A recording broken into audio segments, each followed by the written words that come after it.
And in other extreme weather news, scientists at the U.S. National Weather Service have changed their forecast for the current hurricane season. They're now predicting above normal levels of storm activity. Experts say it's due to record high ocean temperatures in the North Atlantic. CBC News science and climate specialist Darius Madavi is with us now. He's been looking into this live from Vancouver. Darius, walk us through what these forecasters are saying about the hurricane season. Like you said, this is mostly because of these really record high ocean temperatures that we're seeing in the North Atlantic. Now, usually having an El Nino event, which we're in right now, would suppress the Atlantic hurricane season, which is why earlier this year, forecasters thought that this would be probably an average hurricane season, balanced by both El Nino and those warm ocean temperatures.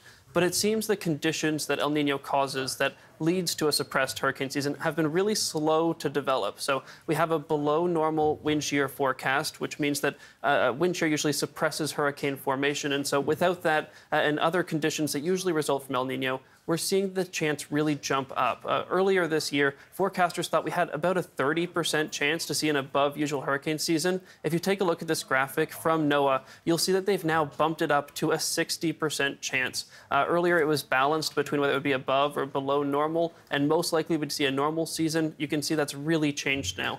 In part, we've already been seeing this. You can see here that we've had a pretty active start to the hurricane season. But since the beginning of hurricane season on June 1st, we've seen a number of storms race through the Atlantic, and we're not expecting to see that slow down, which is why forecasters have made this new prediction. When we talk about having record warm Atlantic temperatures, you can see what we're talking about here. These are just nothing like what we've seen before. We are in the sort of period in the Atlantic cycle when we would expect warmer temperatures, but not like this. This is something really unprecedented that we haven't seen before. And so scientists are looking into reasons, besides the obvious answer of climate change, that we might be seeing such a large spike in ocean temperatures.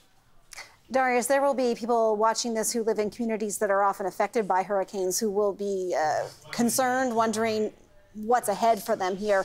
What advice is being issued to people in these vulnerable areas?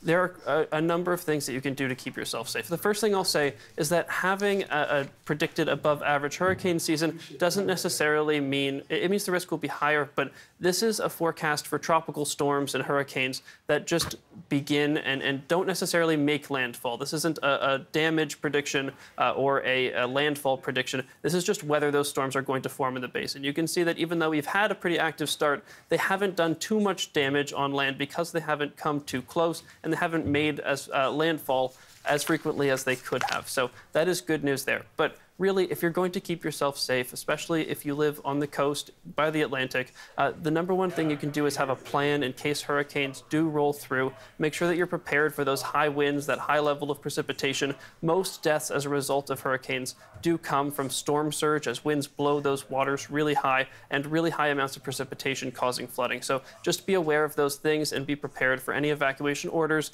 that might be issued, and just keep an ear out for what you can do to keep yourself safe.